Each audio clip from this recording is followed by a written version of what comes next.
All right, this video is going to be a little bit of a departure from the norm. Might get a little bit sentimental. I'll let you guys in on some personal stuff that I don't usually talk about. Usually when I post videos where I'm training with my family and my kids, invariably I get comments like saying, "Oh, you're a great dad," and I always feel bad about those because I feel like I'm not. I feel like I'm just the same as everybody else. Like I have the same problems with the kids at school, trying to get their homework done, get them to do their chores, getting them to listen to mom. The routine, taking them to school in the morning, and I have the exact same problems. I get the same calls from school about when the kids act out, and it's obviously my son is from a different marriage, so we have issues where there's two families involved and he has to go back and forth, and there's a lot of stuff with that. And there's days and nights where I feel like I have no idea what I'm doing as a father, and I have the same struggles as everybody else. So I think that it's important to talk about stuff like that because it's really easy to paint a picture where everything's idyllic and this is how our life is all the time. And I will say this, I have an excellent relationship with my kids, and we all get along, and we do laugh, and we do have a good time. But there are the same family struggles that everybody else has, and I wouldn't want anybody to think that for some reason we've figured it out and we have like the perfect family life and we have no struggles whatsoever, because that's just not true.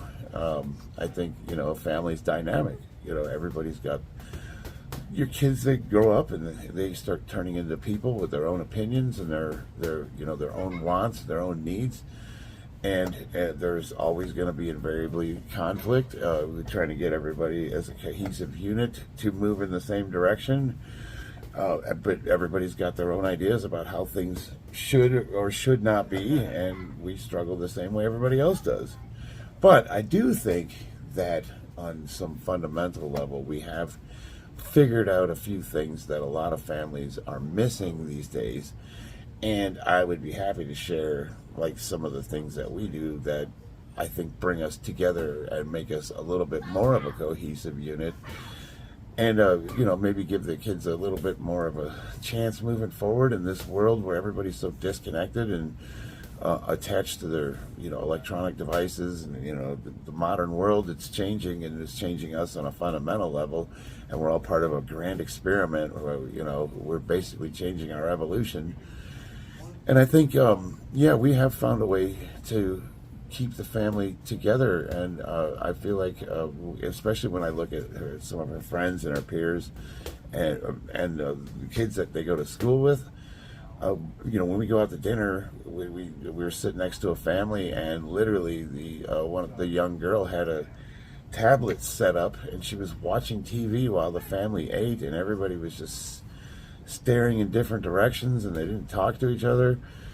And while nobody looked unhappy, for all I know, that's the happiest family in the world. They didn't seem like they were unhappy, but they didn't seem like they were a family either, and it made me feel really sad when I was looking at them. And then you look at our table, and it's chaos and bedlam. The kids are food fighting, and Dilla's shooting straws at mom, and mom's we were having fun, you know what I mean? And almost to the point of maybe being even a little unruly or an energetic bunch. The dynamics are different. You look at one table, you look at the other. One table looks like they're waiting in a mortuary for a funeral, and the other table looks like they're on a game show. Which one's better? I don't know. I mean, it's hard to say, but I guess you could say that I lean more towards traditional, where we like to have dinners together, and we don't have electronics, and we try to have discussions with each other, and we talk about things like, how was your day at school, that kind of thing. It's like it would make me really sad if I was sitting there eating my meal after a hard day's work, and I had to stare at everybody looking at their cell phones while they're eating, and that's just not cool with me. But little things like that, does that make us better? I don't know. But we have I gotta tell you what, I guess I should start, maybe give you a little insight as to some of the struggles I had to deal with getting to this point. Before I get into that, yesterday I did some training with my son. I got a little short video of him going with the coach here. Not that long. He let me film him for a minute or two.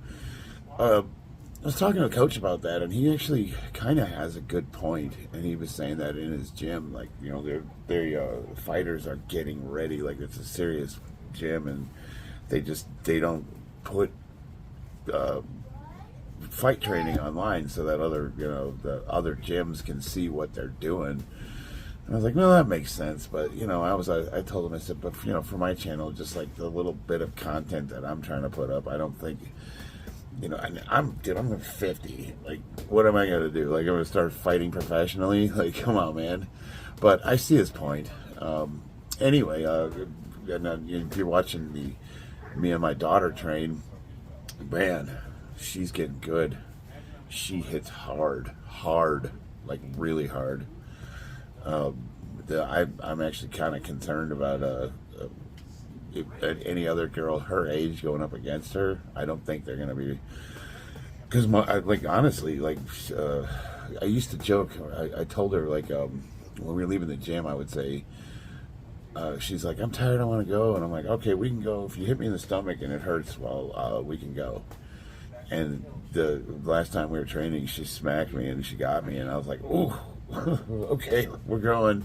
Like, you can see I'm starting to wear headgear when I'm training with her now. It's like, yeah, those little tiny hands, man.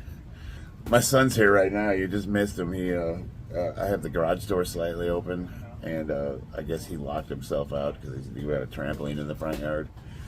And I hear this bang, I'm like, what the hell? And he looked over and he hit his head on the garage door, and he just walked by with a shirt on and he's in his underwear, and I'm like, put some pants on, man. Caught that on video. That'd have been funny. Anyways, I guess the point I'm trying to make, where am I going with all this? I don't want people to get the wrong idea about me as a dad, because it's one thing that it's super important to me that I am a good father, and that I'm involved in my kid's life. And I think it's awesome that we have stuff that we can all do together, because 2 to 3 times a week we all train together as a family, and that's awesome. I don't think a lot of parents have that. And then the parents that do take the time to bring their kids to the gym, I notice they just sort of sit and watch, you know, like they're over there with their cell phones while the kids are boxing, and they're just hanging out. And a lot of them are younger than me, but to be fair, I mean, they might not be interested in the sport, and their kids might be, so I can understand that. I don't see any. Well, there's one or two others. There's a couple other families that do train together, so I'm not the only one, but it is a rarity. When my son was born, I was still drinking. I was at the tail end of me being a really alcoholic mess, and my ex-wife left me. She took my son and said I was a danger to be around. Now a lot of the family thought that they didn't know. Like, I guess I hid the fact that I was a really bad alcoholic pretty well, because everybody knew I drank, but they didn't know how bad it was. So there was a lot of assumptions made that, you know, I couldn't handle being a father, and that's why I drank. But the truth of the matter is that it was actually it was an accident that happened at work. It was a chlorine explosion that I was involved in that almost killed me and 3 other operators, supervisors at the chemical plant I worked at. And I didn't know this at the time, but I was suffering from some serious PTSD. When I went back to work, I started drinking super heavily, and I was really terrified to be back in that place. I've talked about that in past videos. That was a super traumatic incident. As a matter of fact, I found out that one of the guys that was involved in that accident had passed away. Unfortunately, my good friend Jason. 2 of them received settlements that were over $1 million. I didn't even know, man. I am a dumbass. I just went back to work, and these guys sued the company, and they got a ton of money. Had I known I could, that was even an option. No, but really struggled when I went back. I started drinking. That's when I started drinking really heavily. I switched to hard alcohol, and I was just getting annihilated. And I was waking up with hangovers, and I started drinking at work. It got really bad. I was having blackouts. Apparently, I was abusive. I don't remember being abusive. I'm not an abusive guy, but that's what my ex-wife said, and I'm inclined to believe her. Well, she took my son and she left, and it still took me a couple months for me to kind of pull my head out of my butt, and it got to the point where I almost drank myself to death. I was starting to, blood was coming out of the wrong places, and I had to like crawl to the bathroom. Like, it was really bad. I was like shut in my house, and I was just drinking like nonstop. And then I got help. Really condensing it, but yeah, I got help. Ta-da! There was a little more than that, but I checked myself into a rehab and got my stuff together. And but there was a couple of years, I met Christina, and there was a couple of years that went by where I did not have my son in my life, and I don't really want to go into the reasons, but I had conflicts with my ex-wife, and she was afraid of letting me see my son or have him, because she thought that I was going she didn't trust that I wasn't going to drink, or I wasn't drinking, and that I was she had her reasons. We'll just leave it at that. I'm very lucky. Neither of my kids have ever seen me drink. I did quit drinking, and I have not had a drink since. But there was it took me a while to pull my head out of my butt, and I had to fight to get my son in my life, and it really screwed him up. He's got really bad anger issues, and he has abandonment issues, and you can see it. It's like me not being there for those formative years. Even though I was there, I was right down the street. I don't know if I was ready to be a father. I was a mess. And while I was getting me together, that whole time he needed his dad, and I was not there for him. That's the bottom line. And then by the time I did get him in my life, the damage had already been done, and it's hard to undo that. I mean, oh God, those first few years, you could really screw your kids up. And it could take them a very long time to get over, and that's exactly what happened. And I wish I'd have known that, because I would have tried harder, but I didn't. And that's a huge regret for me. Now it's like, yeah, I might be father of the year to some people, but I did everything wrong that you could do wrong. And then when I just had no idea what I was doing. I didn't know how to help him. Things are different now. Things are great now. I think I have an awesome relationship with my kids, but there's still problems. There's the dynamics of having Christina as a stepmom and my ex-wife, and he goes back and forth to two different families, and they are very different than we are. The way, not bad, but different. Hers is a much more liberal household, and, maybe housekeeping, the way he keeps his room is not that important. They're not as strict over there. At our house, they have chores. They're expected to do things. The house is to be kept a certain way, and they need to have like homework and chores done before they go have fun. So you could say that we're actually a really strict household, and we are. I can make a video of when they get home from school and we're telling them they need to get their chores done and get their homework done, and you'll see that it's a lot different. But here's the cool thing. We hold them to those standards, and once those standards have been met, then it's time for fun and games. You know what I mean? So it's reward. You get your crap done, you do it right, and then we go have fun. So you guys see the fun part. We're all laughing and having a good time, and my daughter's hitting me, and she's just nonstop giggling, and it's great. You don't see the part where I told her 9 times to do her math, and both of us are getting frustrated, and she's talking crap, and I'm starting to get angry, and it's like, yeah, no, it's not all idyllic. It's not all what you're seeing in these videos. Like it's family. It's dad and kids, and You know, and mom, she works her butt off. She takes care of the house. She stays at home, and she does 99.9% of the work. And she's always asking me, like, you got to step up. You got to be more of a dad. You need to help me. You're making like I have to be the bad guy all the time, and you're the cool dad that comes in and never, you know, they love being around you, and I'm the jerk that is constantly telling them to you know, and without her, I don't even know where they would be, you know. So yeah, we have the same exact issues every other family has. And, you know, you see a very watered down, curated version of that on YouTube, and it's really easy to get the idea that, like, wow, you know, what an awesome dad and his family. They seem so happy and everybody's having fun. I would say, yeah, I would say for the most part, what you see is what you get. But, you know, there's still those challenges. And, you know, I still have to, my son's got really bad anger issues. He has to see a therapist. You know, there's a lot, like, it's not all fun and games. You know, there are issues that we're dealing with. And I feel like all of those issues are all because of my, you know, inability, like the problems I had when I was first getting sober and trying to change my life. And, you know, he's 12 years old now and we're still dealing with that. But everybody, you know, the cool thing is that everybody's very much loved.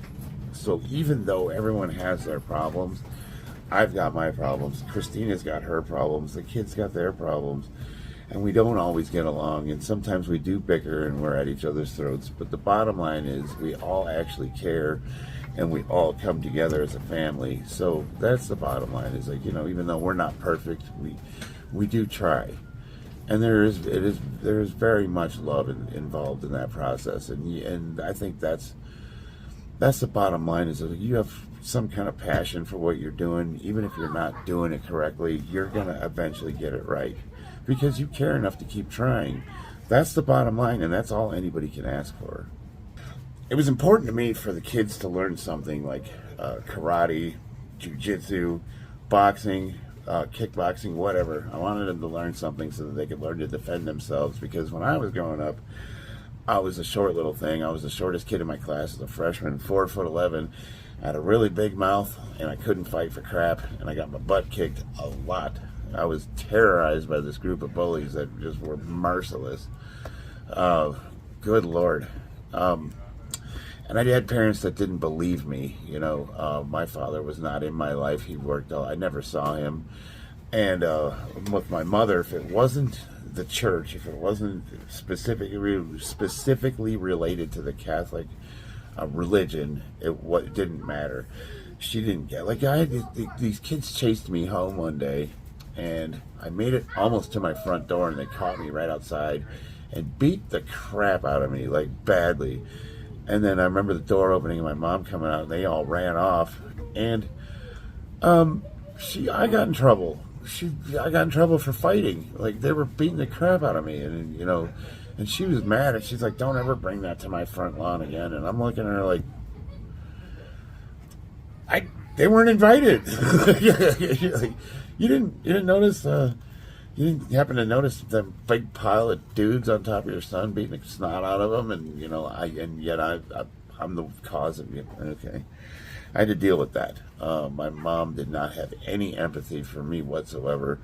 I never had any encouragement. They didn't show up to one single one of my events. I did some school plays, tried acting out a bit. I had spelling bee. I played football. I was into sports. I played a lot of sports, football, basketball. My parents never showed up to any event, not one single one, not homecoming, nothing. They were cool enough to let me get involved in them, but they didn't. I was never encouraged. I used to illustrate, and I illustrated like comic book characters. And my mom had me go see a psychiatrist or psychologist. I had to be mentally evaluated because they thought that I had body issues because I was drawing these big muscular superheroes, and they thought, well, maybe there was something wrong with me because, you know, I was a little dude. And, like, what kid doesn't draw comic book heroes? Like, I'm an artist. Like, I was good too, really good. Well, you've seen my illustrations, and my mom. Oh God, I couldn't listen to music. It had to be like I could listen to like Neil Diamond and Barry Manilow.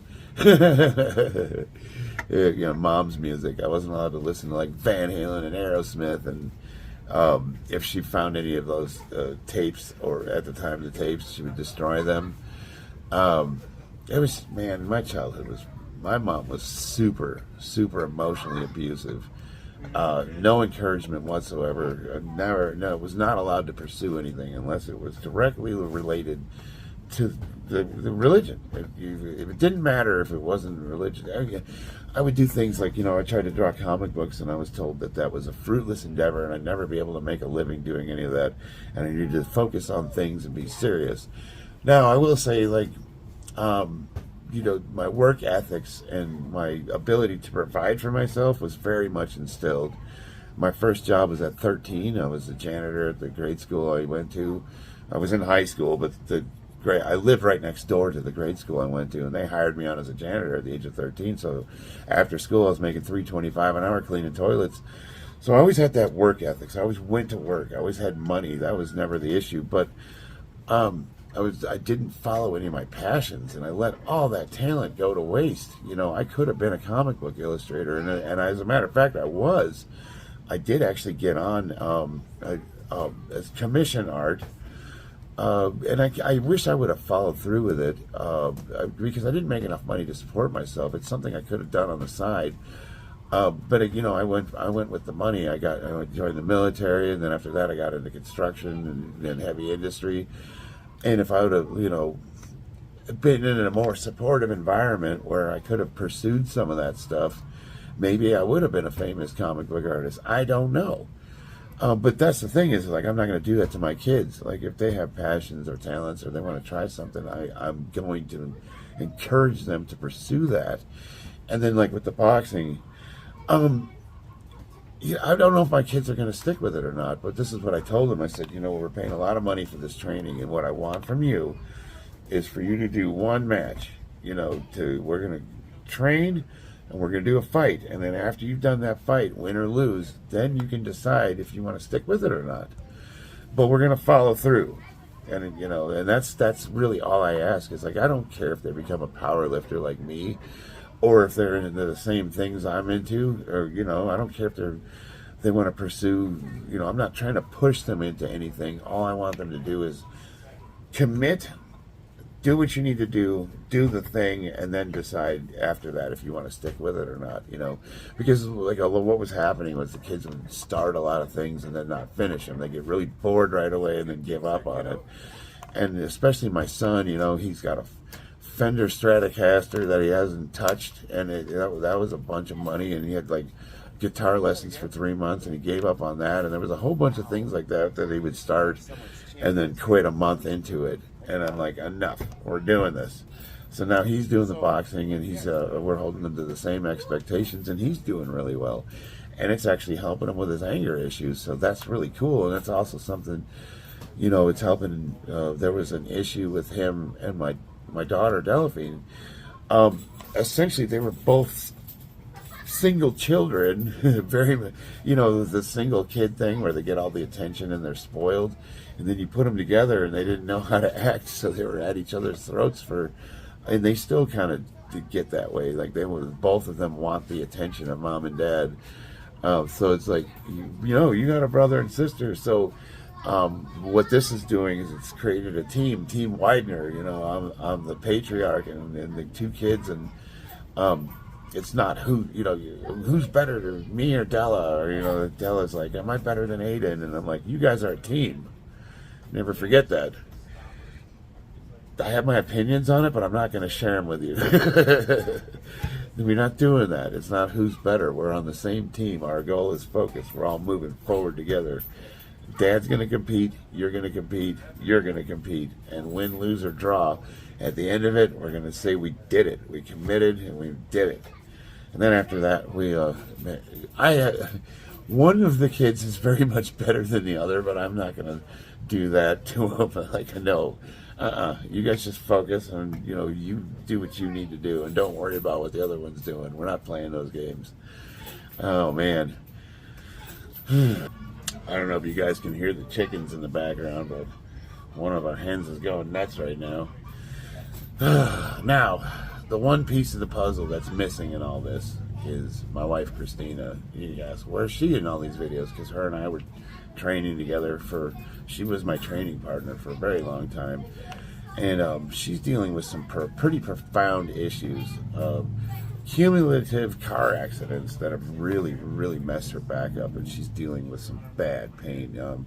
It's interesting because I have the issue in the L5 region of my back, and I have the nerve issue in my leg, which she has almost the exact same thing, but she also has a hip impingement that needs to be shaved down. They finally got the MRI, and there's also a nerve that's jammed in there. It's like a wire that got, like an extension cord that got snagged in the joint, and it's bad. And she has days where if she does her chores in the morning, you know, the housework, she can't walk the rest of the day, or she, you know, it's super bad. It's nothing but doctor's appointments, and she's got to see specialists, and I think they're leaning towards they're going to have to do surgery where they're going to have to go in there and dig in and shave part of that joint down so that it's smooth. And, you know, it's just been nonstop. Like she takes the kids to school in the morning and just sitting in the car, she gets back and she's in nothing but pain. She has to take a bunch of pills, and it's just not her. You know, she's sitting around wasting, and it's super depressing for her. And she sees us having all this fun and training together and going out, and, you know, because it's like, we're gonna what are we gonna do? Not train because you can't? And there's maybe a little bit of resentment there, and I don't blame her. Like, I would feel the same way. It's like she feels left out. And then when we do try to include her, it causes nothing but, like, you know, if she works out with us, 2 days of downtime because she can hardly walk, you know, so she has a morning routine where she goes on a walk and she does like yoga and put your body weight workouts. But, you know, we used to hit the weights together. You know, we go to the gym and she was my spotter, and she's working out right next to me, and we're doing this, you know, she was a pretty hardcore trainer, and it just sucks. So that's something that we're dealing with, and unfortunately that's going to be ongoing for a little bit. We're finally to the point now where, oh, I'm talking about you. You. I was talking about your medical issues. What's going on? She didn't want to be part of the video. She just woke up. She's like, I'm not getting on that camera. Now, the bottom line is, though, even though it has been an ordeal, and it's been very much a struggle for her and everybody else, the good news is we are moving in a positive direction. She is seeing a specialist. You know, it's been slow because you know how it is. You go to your primary care physician, you get a referral to a specialist. You go see the specialist. But with the nature of her injury being both muscular, skeletal, and nervous, that's two different specialists. And now getting everybody on the same page to where, you know, they want to, the way the insurance works is they don't want to just go to surgery. And I agree with that. I think that surgery is often should be last resort for almost anything. I mean, it really bothers me when people get injured and they go right for surgery, because it's like, you don't want to do that. I'm telling you, the guy that's been injured many times, surgery should be a last resort, but sometimes it's so clear that the only way to fix something is through surgery, such as an impingement on, like, think of this as your leg joint, and if you got a misshapen where it's grinding in there, there's nothing that's going to fix that. Physical therapy cannot fix that. You have to go in there and shave that down. So it's almost like, well, what are we waiting for? And she still has the issues with the bulging discs in her back. So it's a few things. It's not just one thing. She's got the bulging discs in the back, nerve impingement, hip impingement. She's a mess, man. So those car accidents, like that last one, really screwed her up. But we're moving in a good direction. Like we understand what the problem is, and now we're working our way through. and hopefully we'll get some kind of a resolution. So, because she really wants to start training again, and I'm really much looking. I miss my training partner. Hope to get her back. You know what? Since we're talking about the family and the kids, let's go see what they're up to.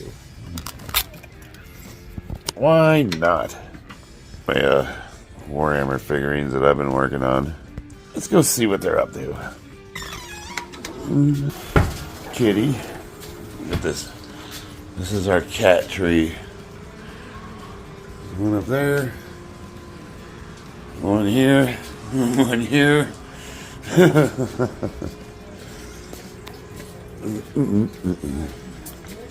remember going out to Got house chicken. for my birthday. She doesn't remember seeing me Mama. at all during the 2 weeks. Cuckoo. Spaz. Yeah. Big dog.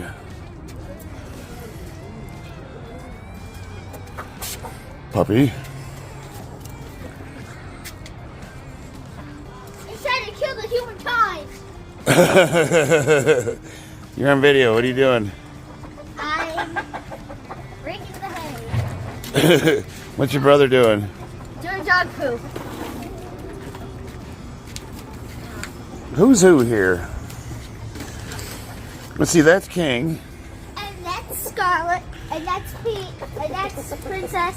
And that's either Yin and Yang. And that's either Yin and Yang. That's Butters. Back there's Luna, Snickers, Ebony's, Mira, Scar, Uno, Lord. and over there's Hershey's. And we have some in the coop too. So you guys are taking care of the chores? Yeah. So mommy doesn't have to? Right, so, yeah. Well, my baby. I can't water.